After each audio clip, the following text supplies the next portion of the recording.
Hi everyone, welcome back to my YouTube channel. My name is Linda. So in today's video I'm going to be showing you all how I made this delicious Ayamase stew.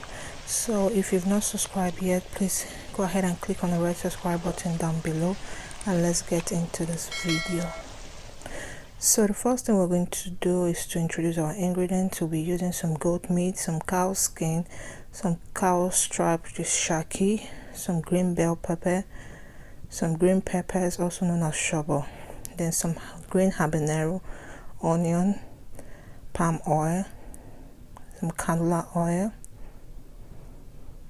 ginger and garlic blend, curry powder, thyme, salt, stock cube, and some boiled egg. This is optional.